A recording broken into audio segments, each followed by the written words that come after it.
Sud Radio Berkov dans tous ses états.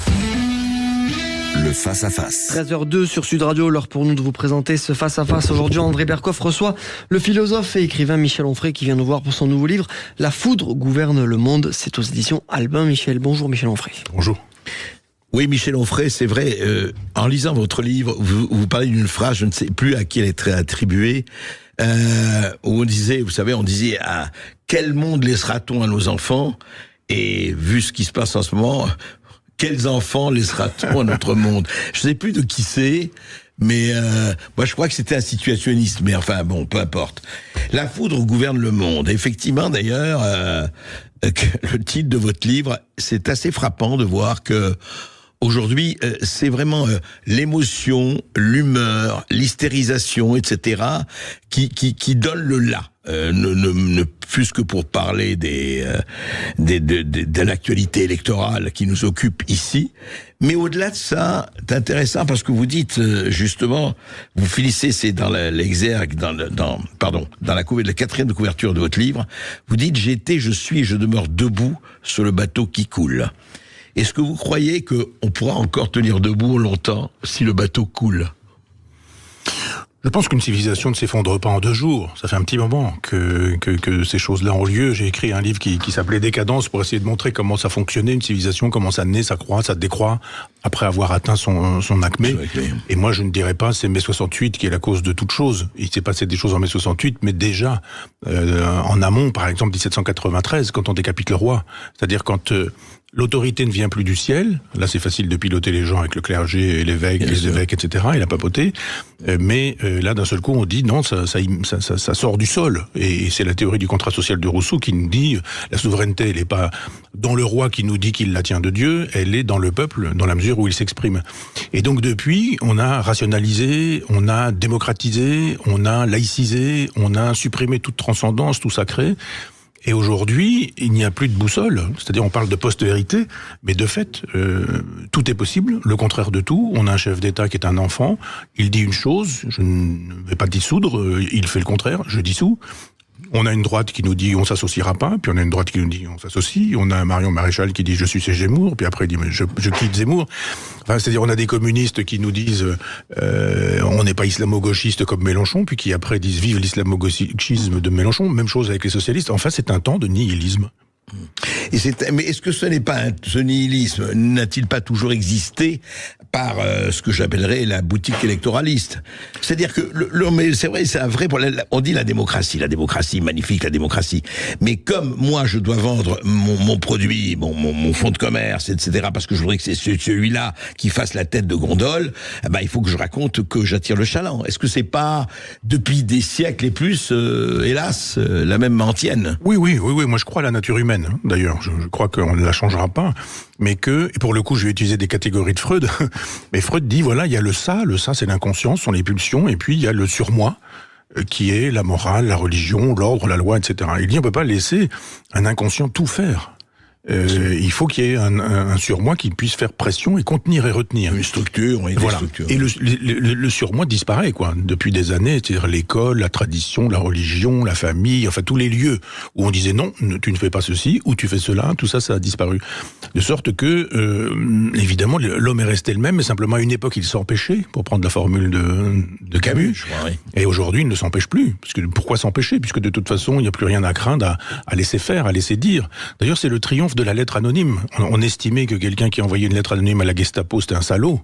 Et c'était un salaud dans les années d'occupation. Aujourd'hui, on envoie des lettres anonymes sur le net avec des pseudonymes et on n'estime pas que le type soit un salaud puisque on lui donne la parole, on lui ouvre les micros, on dit on a lu ceci, vous avez dit cela, un tel nous fait savoir, on fait des gros plans à la télévision avec des captures de tweets avec des gens qui s'appellent, je sais pas quoi, Camionneur 92 et qui peuvent dire machin est un salaud, un fumier, une ordure. C'est-à-dire que là, pour le coup, on laisse aller vraiment les plus bas instincts. C'est vrai. Donc oui, l'homme est resté le même, ne bougera pas. Simplement, il y a eu à une époque des gens qui se retenaient. Aujourd'hui, on se retient plus. Est-ce que c'est un peu, et on se demande si ce n'est pas valable pour les grands, que pour l'élite, que pour les intellectuels, tout ça. Vous savez, cette phrase de Bolivar, à la fin de sa vie, le grand Bolivar, sud-américain, on disait, alors, qu'est-ce que votre bilan? Et il a dit, j'ai labouré la mer. Oui, mais Est-ce qu'il n'y a pas une espèce de constat d'impuissance? Si. Parce que ces valeurs devraient être là. Oui, mais il y a de l'élégance à labourer la mer. Oui. Là, je quitte Freud, pour le coup. Mais il y a un aspect romantique. Moi, je sens bien que, enfin, je le dis depuis longtemps, je suis depuis Politique du rebelle, je crois, 95 du siècle dernier, que la cause est perdue, mais qu'il faut se battre pour elle, parce qu'il y a un romantisme à dire, ça ne passera pas par moi. Je ne collaborerai pas, si on veut utiliser un mot puissant. De dire il y a un nihilisme, le nihilisme, il peut passer par nous, et on peut effectivement se faire soi-même le chantre du nihilisme, et on peut dire non, pas par moi.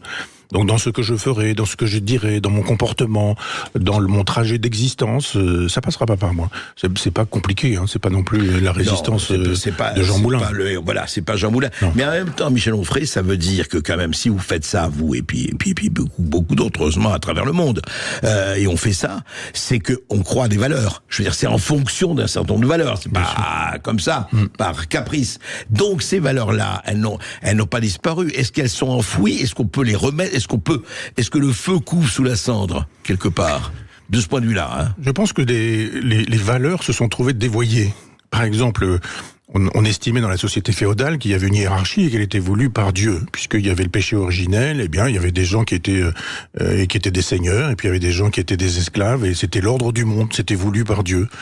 Et puis à un moment donné, on a dit non, c'est pas du tout comme ça que ça doit fonctionner. Il faut instaurer, non pas restaurer, mais instaurer une égalité. On disait jadis, les premiers seront les derniers seront les premiers. Donc on disait souffrez sur terre, dans la cité des hommes, et dans la cité de Dieu, vous serez au paradis, au plus proche de Dieu. Et avec la démocratie, c'est très exactement, c'est-à-dire le contraire de la théocratie, c'est le contraire. On dit il faut que les hommes soient égaux devant la loi, devant le droit. Les hommes naissent libres et égaux en droit. On oublie toujours ça. Et cette égalité, qui est une magnifique idée, l'idée que le fils d'ouvrier agricole que j'étais, que je suis toujours d'ailleurs, mais puisse avoir devant la loi exactement les mêmes droits que le fils de je sais pas quoi, du chef de culture de mon père à l'époque. Et on a transformé cette belle idée, l'égalité, en mauvaise idée, l'égalitarisme qui est la religion de l'égalité. Et là on dit, il faut pas qu'il y ait des grands, il faut pas qu'il y ait des petits, il faut pas qu'il y ait des intelligents, il faut pas qu'il y ait des gens modestes, il faut pas qu'il y ait dépasse. C'est ça, voilà. Ouais. Alors que moi je suis pas gêné du tout par le talent des autres. Je veux pas être Mbappé, moi, ça m'intéresse pas d'être footballeur. Et puis c'est formidable qu'il. Et il le fait très bien, c'est bien qu'il existe. Quand il s'occupe du football, il fait des choses bien. Et donc, et je ne suis pas jaloux de lui. Je ne suis pas jaloux non plus d'autres philosophes qui font leur métier de philosophe en disant je voudrais être ce philosophe, ça me va bien. Et donc, il y a un moment donné où on vit dans une société du ressentiment et de l'envie, et où, au nom de l'égalité, on dit un homme, une femme. Ah non. Si un homme, c'est une femme c'est un homme, c'est un projet. Et si vous avez envie, justement, on en parle ces temps-ci, mais de changer de sexe en allant à la mairie, vous allez à la mairie, vous changez de sexe et vous avez bien le droit. Ça, c'est ce qui est dévoyé. Je veux dire, c'est la même chose avec la liberté, c'est la même chose avec la fraternité. Cette façon de faire sans cesse l'éloge du vivre ensemble en disant mais on va casser la figure des autres parce que c'est pas avec cela qu'on veut vivre, on va vivre ensemble. Mais entre nous, là on se dit ah bon, elle est là la fraternité. Vivre ensemble mais pas avec toi. Ben c'est ça. Ou la liberté qui a la liberté de nuire, c'est-à-dire la liberté de violer, la liberté de massacrer, la liberté d'insulter. On se dit ces belles valeurs de la République, liberté, égalité, fraternité. À quoi moi j'ajoute laïcité et féminisme, elles sont dévoyées. Donc tant que la gauche ne pensera qu'en termes de cuisine, des politiques politiciennes en disant je veux sauver mon poste. Dire le retour de Hollande est obscène en ce sens, est très emblématique. Tant que la gauche sera sur ce terrain-là, elle ne refera pas les valeurs qu'elle aurait dû faire. Elle les a perdues en 83, la gauche, quand elle est devenue giscardienne, parce que Mitterrand est arrivé au pouvoir. Elle s'est dit, mais moi je veux rester au pouvoir, j'ai pas envie de faire mon horizon indépassable, le libéralisme. Oui, c'est ça. Et là, la gauche aurait pu dire, bah attendez, non, mais là, il y avait des R25 avec des gyrophares, il y avait des appartements dans lesquels on pouvait entretenir des maîtresses, il y avait des caves avec des vins millésimés, le socialisme, ça pouvait attendre, quoi. Et là, la soupe est bonne, mon général. Bien sûr. Et il n'y a pas eu des intellectuels à bosser sur ce sujet en disant on va refaire un corpus de gauche entre la gauche de l'opposition parce que on n'est pas dans le pouvoir, on n'a pas le pouvoir donc on peut tout dire, et puis la gauche au pouvoir, une gauche pragmatique. Il fallait quelques théoriciens. On n'a pas vu les Bourdieu, les Derrida, tous ces gens qui existaient à l'époque. Et on a vu et le dernier clou du cercueil, Terra Nova, le peuple n'est plus avec nous, occupons-nous du sociétal. C'est ça. Et Terra Nova, je sais pas, vous vous souvenez de la date 2000, c'était les 30 ans, de 10 mai, c'était le 10 mai 2011. Oui, le 10 mai, la signification. Et cette façon de dire le peuple est parti chez les Le Pen, laissez-le là-bas. Et nous, on va faire un néo-peuple. Le peuple old school, j'avais appelé ça le peuple old school, mettez-le à la poubelle, il est de toute façon déjà parti, et on va s'occuper donc justement des minorités sexuelles, ethniques, religieuses, culturelles, etc., etc., et on y est. Et donc le peuple, il est parti chez Le Pen, et il est même parti massivement chez Le Pen. Ou dans l'abstention. Ouais, on sait bien. Ou dans l'abstention, mais peut-être qu'aux prochaines élections, on verra à quoi ressemblera l'abstention. Je pense que là, les gens commencent à se dire, quelque chose est peut-être possible. Je crois qu'il y a des intentions de vote au-delà de 60%, c'est beaucoup. Et si les gens comprennent que peut-être leur bulletin de vote pèse, compte, alors à ce moment-là, on verra si chez les abstentionnistes, il n'y a pas des gens qui se réveillent. Qui votera verra, on en parle avec Michel Onfray tout de suite après cette petite pause. 0826 300 300 pour intervenir tout de suite sur Sud Radio. Sud Radio Berkov dans tous ses états, midi 14h. André Berkov. Ici Sud Radio. Les Français parlent au français. Je n'aime pas la blanquette de veau. Je n'aime pas la blanquette de veau. Sud Radio Berkov dans tous ses états. Dans l'introduction que vous écrivez à ce journal hédoniste que vous tenez depuis longtemps déjà, depuis quand d'ailleurs ? 91 du siècle dernier. Ah, et non. 91, oui, 33 ans, ouais, c'est ça. pratiquement, oui. L'âge du Christ, Michel Onfray, c'est bien. Alors, vous écrivez justement l'introduction, je voudrais le lire parce que vous dites, je suis toujours du côté des femmes, des homosexuels, des laïcs, des juifs, des libres penseurs, je n'ai pas changé. Je ne suis pas non plus pour le commerce des corps, la location des utérus et la vente d'enfants, je n'ai pas changé. Je suis toujours athée, j'estime que toutes les religions font mauvais ménage avec la démocratie et la liberté. Je n'ai pas changé, mais le monde a changé. Le monde a changé, c'est vrai, mais est-ce que le monde n'est pas en changement perpétuel et est-ce que ce n'est pas en fait la vocation d'un certain nombre de personnes, et d'ailleurs de tous, de garder le cap justement dans ce changement ?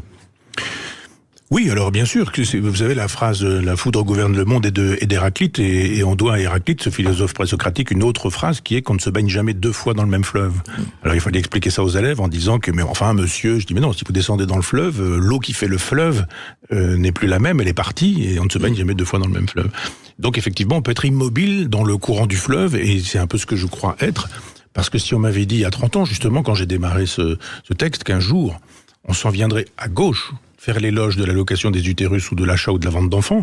J'ajoute, et je le dis souvent parce que c'est Peter Singer, le philosophe de cette chose-là, qu'on pourrait avoir des relations sexuelles avec les animaux, sous prétexte d'antispécisme. C'est très précisément dit et écrit. La libération animale, un livre que Grasset a publié. Ah oui, officiel écrit, oui, et tout ça, j'ai pas lu. Des cahiers antispécistes, où il y a un texte où il nous explique que le problème, puisque finalement il n'y a pas de différence de nature, mais des différences de degré avec les animaux, on peut avoir des relations sexuelles avec les animaux, la morale absolue étant, leur fait-on du mal ou pas ?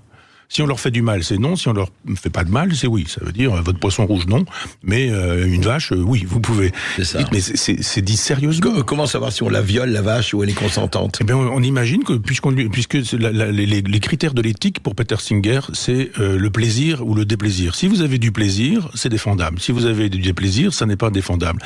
Et donc là, vous avez Paul Preciado, c'était d'abord Béatrice, c'est devenu Paul, philosophe, là encore publié chez Grasset, reçu à Beaubourg, qui s'en vient nous expliquer que pour que le sperme blanc n'aille pas dans le ventre et les utérus des femmes, il faut le gâcher par l'homosexualité, la masturbation. C'est évidemment pas un problème, il n'y a pas de problème à être homosexuel et à se masturber, mais qu'il faut aussi envisager des formes alternatives de sexualité, notamment la zoophilie, donc c'est défendu, et la coprophagie, c'est-à-dire le fait de manger ses matières fécales. Oui. C'est publié dans Libération, ça. Et alors, on dit... Ça ferait partie de la sexualité, quoi.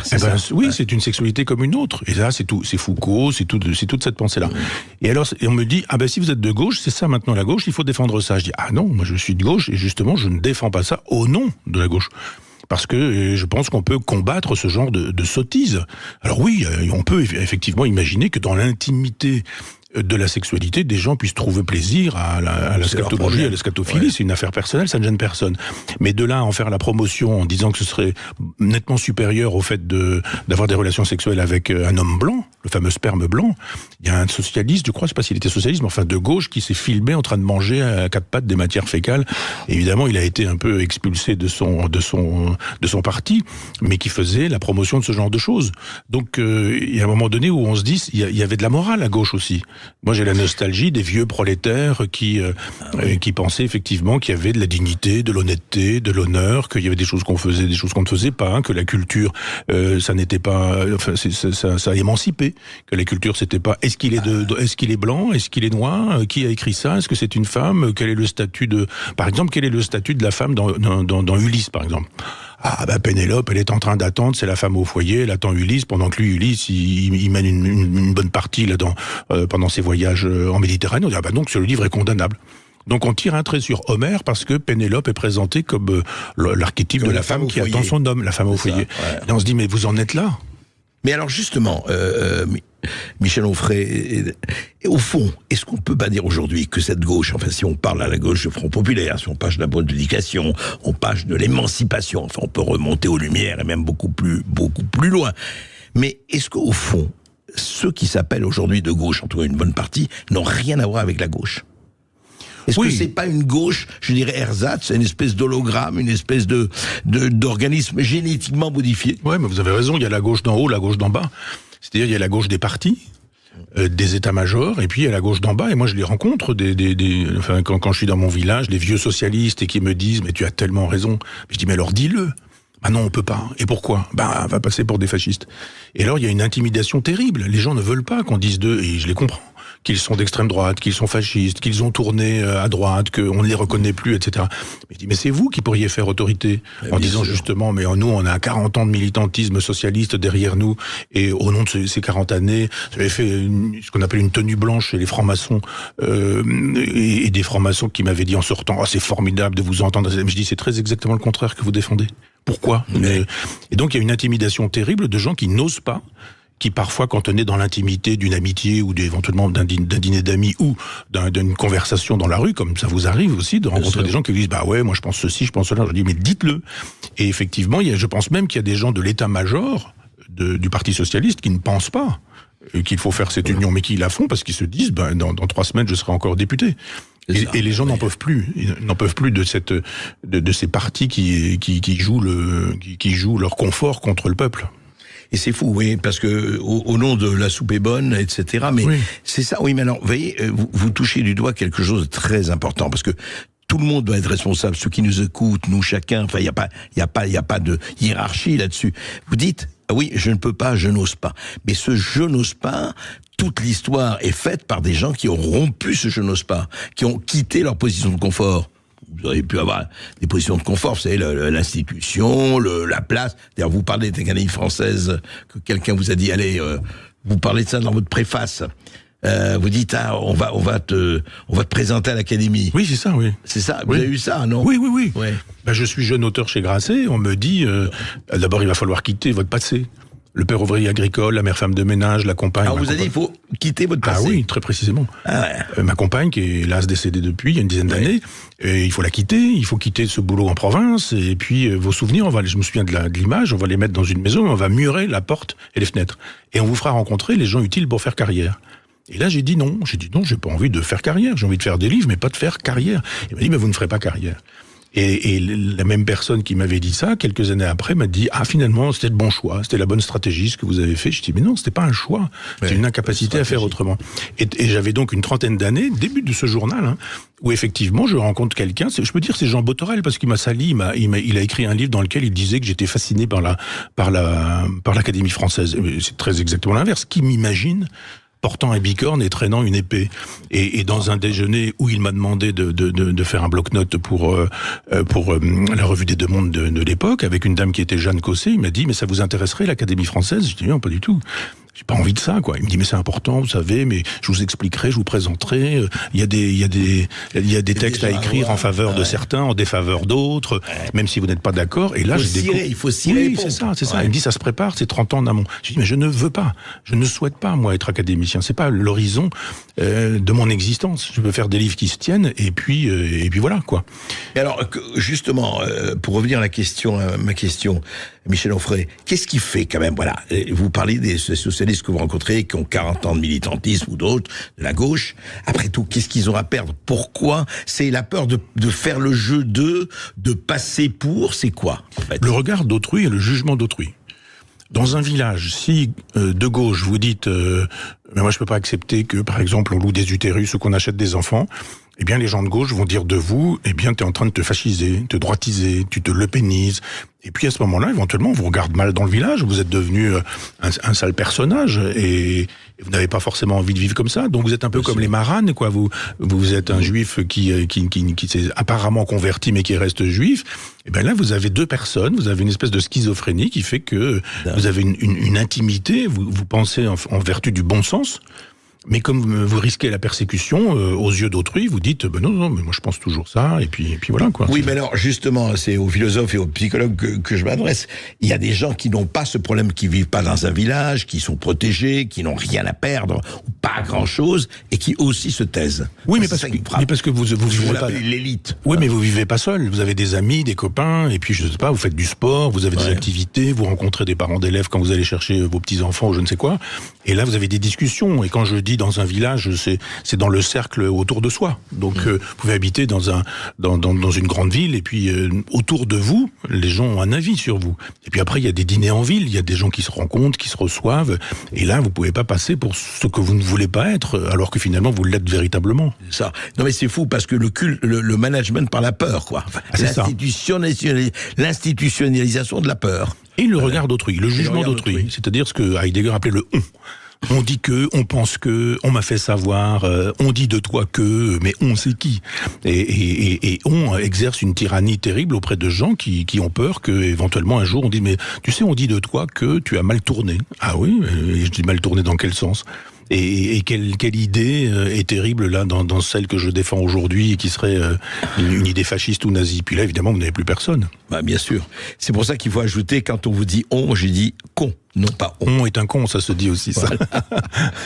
On se retrouve après une petite pause. Avec Michel Onfray, La Foudre gouverne le monde aux éditions Albin Michel, qui est notre invité jusqu'à 14h. Et on me dit que vous êtes beaucoup à écouter aujourd'hui. Merci, à tout de suite. Bravo. Sud Radio Berkov dans tous ses états. Appelez maintenant pour réagir 0826 300 300. Ici Sud Radio. Les Français parlent au français. Les carottes sont cuites. Les carottes sont cuites.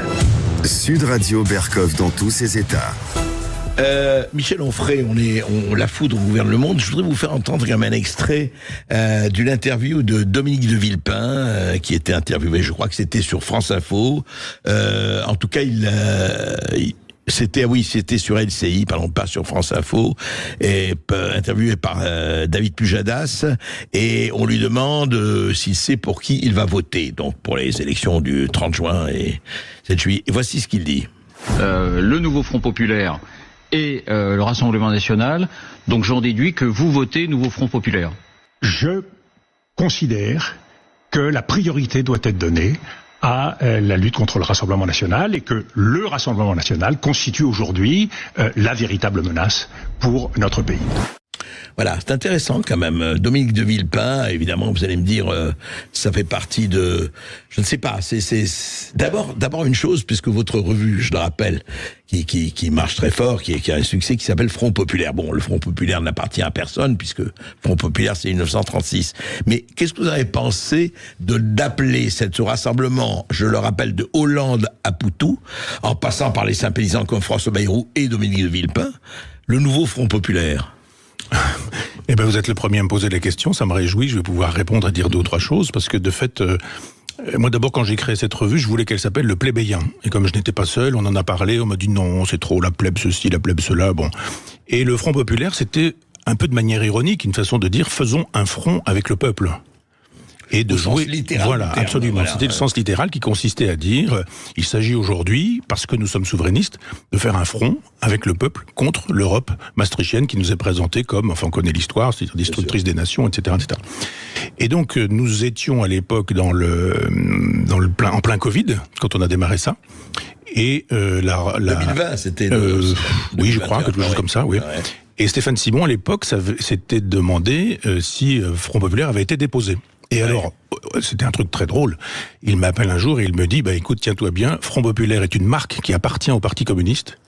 Et il y a une espèce de compteur qui est en route, parce que dans quelque chose dans le genre, dans 3 semaines, s'ils n'ont pas racheté la marque, elle est libre et on peut la prendre. C'est drôle, ça. Ça veut dire que le Parti communiste à l'époque se souciait tellement de Front Populaire qu'ils ont laissé passer la marque. Ils avaient déposé cette marque. Elle était déposée à l'époque, et ils en étaient les détenteurs, et ils en avaient rien à faire. Il y a 4 ans, ils n'avaient rien à faire du Front Populaire.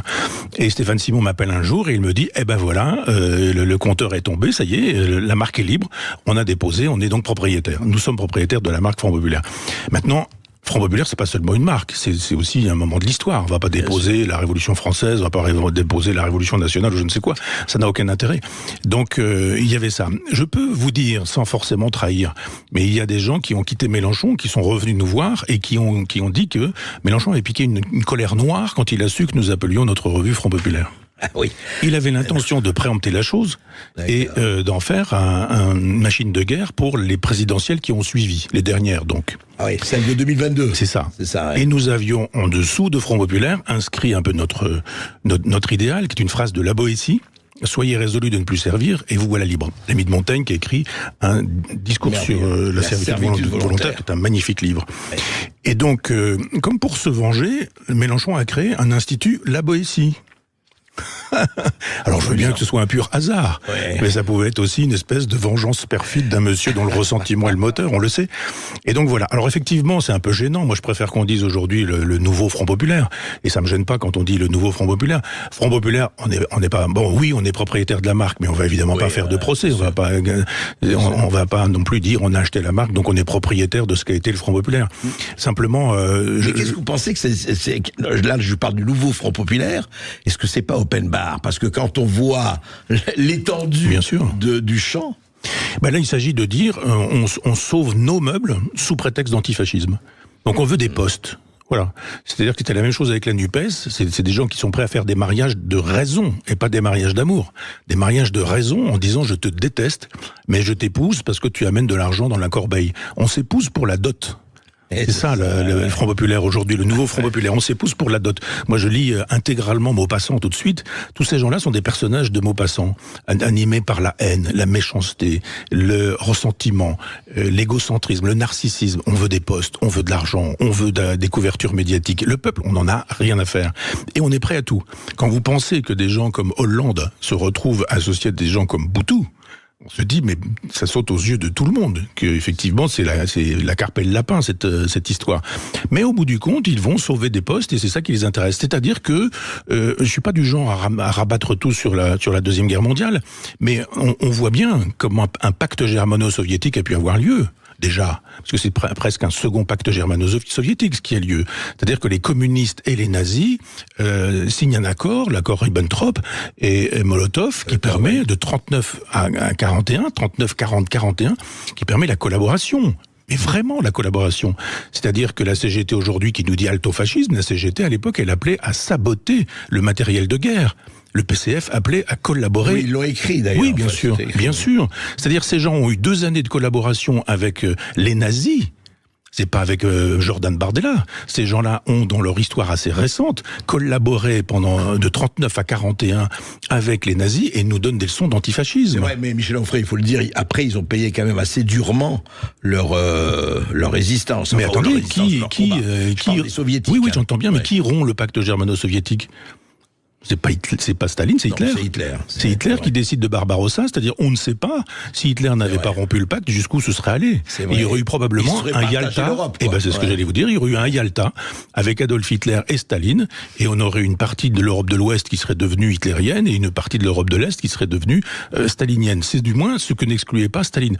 Alors je veux bien qu'aujourd'hui on nous présente le grand danger comme venant de Jordan Bardella. Je veux dire, il y a encore assez peu, ce parti-là faisait l'éloge des nazis. Il demandait aux nazis l'autorisation de faire reparaître l'humanité.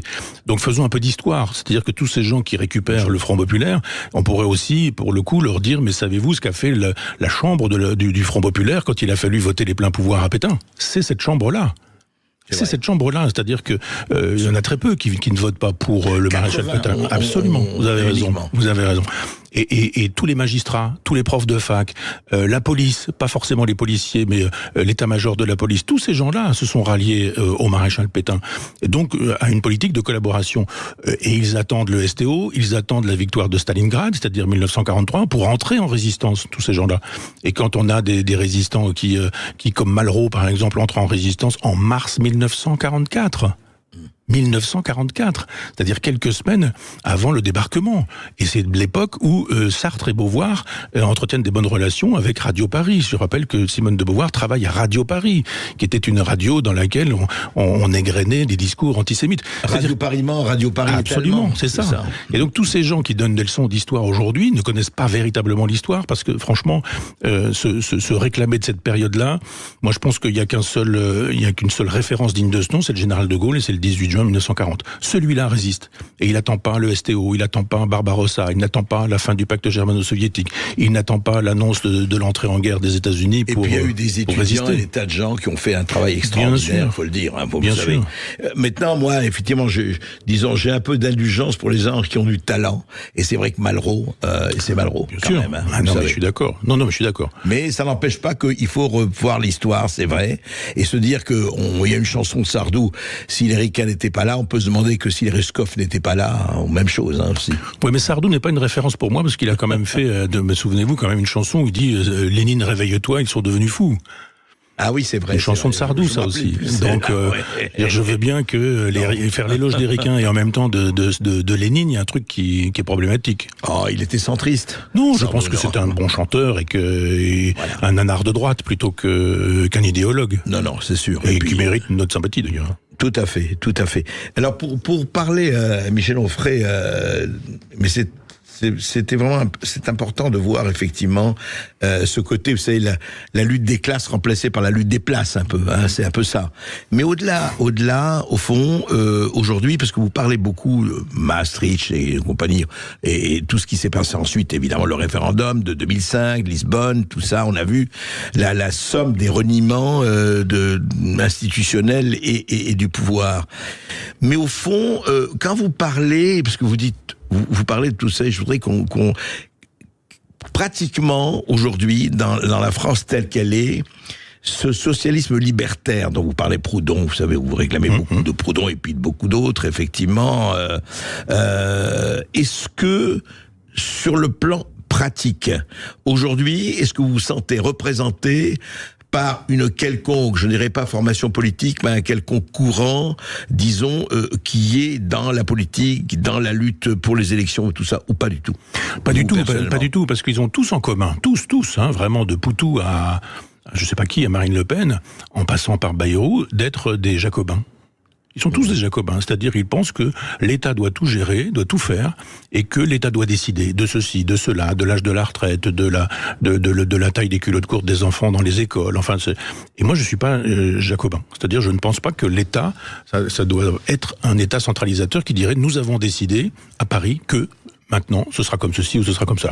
Je suis un Girondin. Et il y a un très beau livre de Tocqueville qui s'appelle L'Ancien Régime et la Révolution, où Tocqueville dit la Révolution n'a pas été révolutionnaire parce qu'elle n'a pas touché à l'essentiel étant l'État centralisé.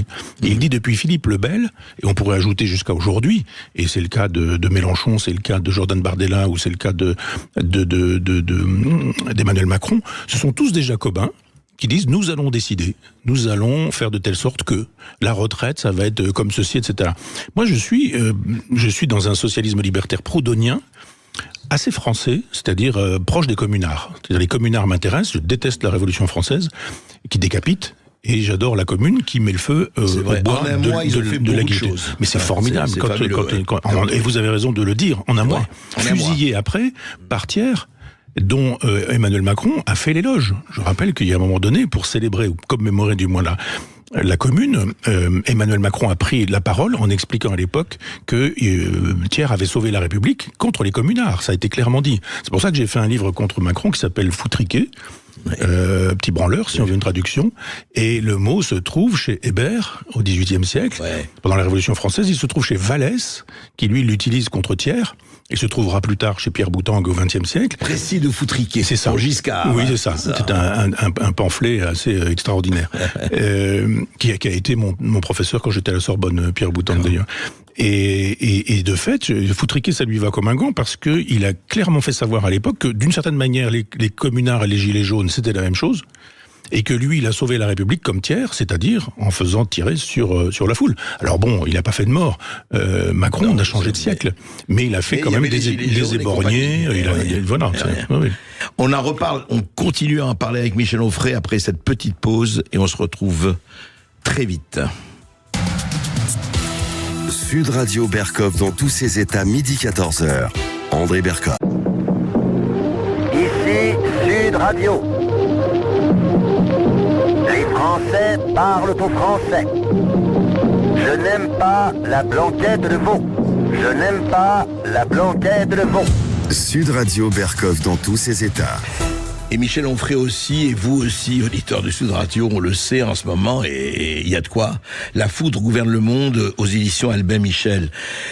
Effectivement, il y a ces échéances-là, mais au-delà des échéances électorales, législatives, et ce qui se passe un peu partout, économiquement, militairement, toute cette tectonique des plaques, on voit très bien avec le BRICS d'un côté, les foyers au Moyen-Orient, au Proche-Orient et autres. Au fond, vous parlez du jacobinisme et des Girondins et des Jacobins, Michel Onfray.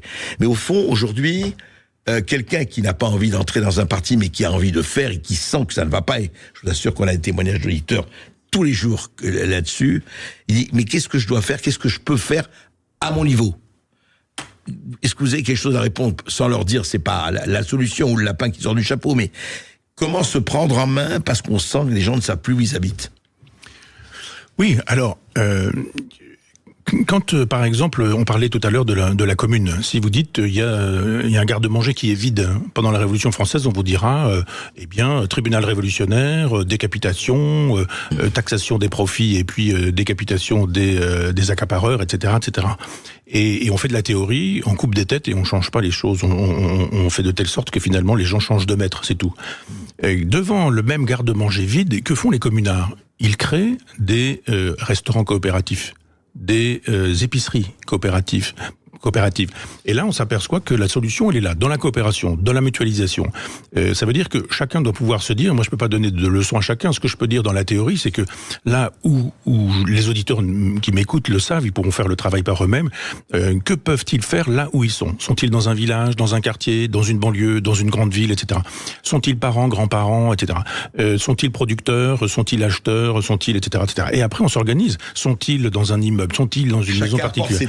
Et chacun fabrique de l'autogestion là où il est. On a tous des grands-parents, des parents ou des parents dont il faut s'occuper. Ça coûte horriblement cher les EHPAD et c'est de la machine à faire de l'argent en niant ces gens-là. La plupart du temps, ces vieilles personnes, nos anciens. On peut fabriquer des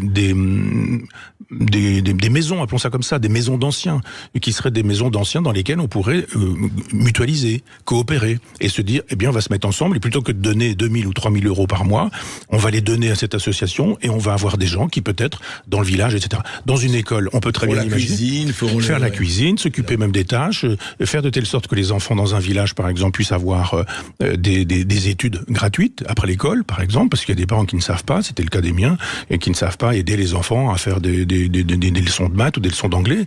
C'était le cas de mes parents, évidemment. Je vais recréer, moi, une université populaire dans mon village de Chambois. Je dis pas que tout le monde doit le faire, mais on peut le faire comme ça. Nous parlions en antenne, vous et moi, de la possibilité, par exemple, d'éditer des livres en faisant l'économie de tout le business éditorial qui est aujourd'hui un business libéral. C'est-à-dire, on vend du papier et pas des idées. Si on dit, ben voilà, vous avez aujourd'hui le Proust de demain, mais vous n'allez pas en vendre beaucoup, et vous avez le crétin d'aujourd'hui qui va vous permettre d'en vendre beaucoup, l'éditeur dira, je prends le crétin. C'est là qu'est le problème. Donc c'est inventer là où on est, en fonction de ce qu'on est, des façons alternatives de se comporter. Ça peut être dans un bureau. On dit, ben on va organiser de manière coopérative ou autogestionnaire. Ça peut être dans un quartier où on dit ce que parfois des gens font, mais on n'en parle jamais, mais vous avez des petits dealers dans un quartier où on dit, on amène la police arrive, eux ils se déplacent de 10 mètres et puis le soir ils reviennent dans leur point de deal, etc. Et puis parfois vous avez des gens qui disent, ben non, on va pas laisser passer. Et on va se mettre à 10 dans l'entrée, des gens de l'immeuble, et qui disent, ils ne passeront pas. Et puis voilà. Si on multiplie ce genre de choses... L'autodéfense légitime. Oui, appelons ça de l'autodéfense. Je suis pas contre non plus le fait que de temps en temps des gens disent, après tout, quand je ne dis pas la police ne fait pas son travail, mais quand on demande à la police qu'elle ne fasse pas son travail, car elle le fait, son travail, et quand elle le fait très bien. Et il y a tellement de policiers qui meurent. Mais je veux dire, il y a un moment donné où donner un coup de main, il y a par exemple des voisins vigilants, vous savez, il y a des pancartes qui sont comme ça à l'entrée de certains villages. C'est une façon de dire, bah oui, on a vu passer quelqu'un 3 fois, quelqu'un qui a pris quelques photos, et on se dit, on va commencer à regarder. Et puis il y a des gens qui disent, on va peut-être pas aller piller ici parce qu'on a déjà été vu et repéré, et puis voilà. C'est-à-dire une espèce d'autogestion qui n'est pas une société policière qu'on reconstruirait, mais simplement une société fraternelle dans laquelle on pourrait dire, ici, à l'école, dans une épicerie, ou avec les paysans. Des paysans à qui on achète leurs produits à des tarifs dérisoires, qui crèvent la faim, et notamment... Et oui, voilà. Et puis notamment des grosses boîtes comme Leclerc. Quand je vois Michel-Édouard Leclerc, je me dis, il est quand même pas culotté de venir nous dire qu'il faut s'occuper des petits producteurs, etc. Il en a 2 ou 3, d'accord, mais il achète à un tel prix que, voilà, si vous dites, on va avoir un producteur, un paysan, on a dans un village 2 ou 3 magasins abandonnés, on va voir avec le maire du village s'il peut pas nous prêter ou nous louer 1 euro symbolique, et on va mettre les viandes, les fruits, les légumes, ce qu'on aura à vendre, éventuellement du miel, éventuellement des objets divers et multiples. Et puis, on a la possibilité de faire des tours de garde les uns les autres. On est à 4 ou 5, on boit un coup, on parle, on discute en même temps, on vend des patates, on vend des légumes et des fruits, etc. Je crois plus à ça qu'au fait de voter et d'attendre un homme providentiel qui nous dira, nous avons débloqué une enveloppe qui ira, etc., etc. On sait bien que ça marche pas. Donc si les gens se prennent en main, s'ils pensent que l'entreprise peut effectivement être une bonne chose quand elle est dirigée de façon sociale et socialiste, c'est toute l'économie des communards, c'est toute l'économie des prodoniens, et ça marche très bien. Et puis après, ça recrée j'aime pas beaucoup l'expression, mais enfin du lien social. Oui, les gens font ils font des bals, ils font des épiceries solidaires, ils font des bistrots dans lesquels on fait venir des gens qui jouent un peu de guitare, qui font la lecture de quelques poèmes, on a des gens qui font de la cuisine et qui se retrouvent, et ça, on n'a pas besoin que ce soit machin ou bidule qui soit au pouvoir pour que ça ait lieu. Et c'est quand même étonnant qu'il n'y ait pas aujourd'hui, en 2024, un courant politique, je dis pas un parti, j'ai dit un mouvement ou un courant qui prône ça, parce que effectivement, moi j'ai vu, vous savez que au Québec ça existe dans certains villages, et en France je suis sûr que ça existe dans un certain nombre de villages où les gens s'entraident, se complètent, font de la synergie. Oui. Mais il n'y a pas un courant politique qui... En France, non. En France, on est peut-être le pays le plus jacobin qui soit, en dehors du totalitarisme, je veux dire. Mais aujourd'hui, l'État s'occupe de tout, de votre vitesse dans votre voiture, de ce que vous ingérez, de ce que vous fumez, de ce que vous mangez, de ce que vous buvez, de votre façon de vous comporter. Quand on vous fait de la pub aujourd'hui pour une voiture, d'abord il faut qu'elle soit électrique, mais ensuite on vous fait savoir, la pub même de la voiture, que vous pouvez économiser votre voiture et partir en vélo. On en est quand même là, aujourd'hui. C'est-à-dire qu'il y a un moment donné où on peut s'affranchir un peu de tout ça en disant, mais arrêtez de vous occuper du moindre détail de ma vie intime et privée, et puis permettez-moi un peu d'audace, un peu d'esprit d'entreprise. On peut aujourd'hui créer des écoles. L'école n'est pas obligatoire, c'est l'instruction qui est obligatoire. On peut très bien dans un village dire, eh bien, on a, je sais pas quoi, un vieil instituteur retraité qui, lui, est prêt à faire une école dans laquelle on est soumis à l'inspection, il n'y a aucun problème, et on reçoit les enfants. C'est légal. Mais c'est légal, bien sûr que c'est légal. Oui. Ouais. Donc le problème, c'est pas de nationaliser l'éducation, toute l'éducation nationale, c'est de privatiser éventuellement, de manière générale, en disant, mais laissez faire dans un village des anciens qui auront décidé, par exemple, de faire une étude le soir où on va faire de l'orthographe, de la grammaire, des dictées, où on va apprendre des poésies. Et là encore, les personnes âgées, plutôt que de regarder des sottises à la télévision, pourraient trouver un vrai bonheur ou un vrai plaisir à retrouver des gamins et leurs parents qui les amènent et qui les ramènent, avec la possibilité de faire refaire lien. Mais Michel Onfray, vous êtes traité de sulfureux libertarien avec ça, non? Oui, mais ça me gêne pas, parce que moi je pense qu'il y a des choses intéressantes chez les libertariens. Quand ils nous disent, après tout, si la police n'est pas faite par les gens qui sont payés pour la faire parce qu'on leur demande de ne pas la faire, alors laissez-nous la faire. Si l'éducation nationale est mauvaise et que, non pas à cause des professeurs, mais à cause des programmes, eh bien laissez-nous faire l'éducation. Si la possibilité de s'occuper de nos anciens, elle est si mauvaise parce qu'on fait on appelle ça l'or gris, vous vous rendez compte? Avec les cheveux gris, l'or gris. L'or gris, oui. Si on veut faire de l'or gris avec des personnes âgées dans des EHPAD, et que laissez-nous fabriquer des choses alternatives. Je crois qu'il y avait des femmes qui avaient fait une maison comme ça qui devait s'appeler Baba Yaga ou quelque chose comme ça, et qui disait nous on veut être entre nous, entre femmes, on veut pas que les hommes nous emmerdent, mais c'est autogéré. Mais que les gens se saisissent de l'autogestion en disant n'attendons pas les solutions de Paris, encore moins de Bruxelles, mais là où nous sommes, fabriquons des occasions alternatives de produire, de diffuser, que ce soit le savoir, la culture, ou la nourriture, ou l'affection. Et c'est là où, effectivement, Michel Onfray, je crois que vous aussi, vous serez d'accord, rejoint le merveilleux titre de Samuel Beckett, Imagination morte, imaginée. Oui. Merci Michel Onfray d'avoir été avec nous. On rappelle votre livre La foudre gouverne le monde aux éditions Albin Michel. André Bercamp, on vous retrouve demain pour la culture avec Céline Alonso entre 13h et 14h. Et demain, Alexis Poulain sera là entre midi et 13h. À demain sur Sud Radio. Sud Radio. Sud Radio. Parlons vrai. Parlons vrai. Sud Radio. Parlons vrai.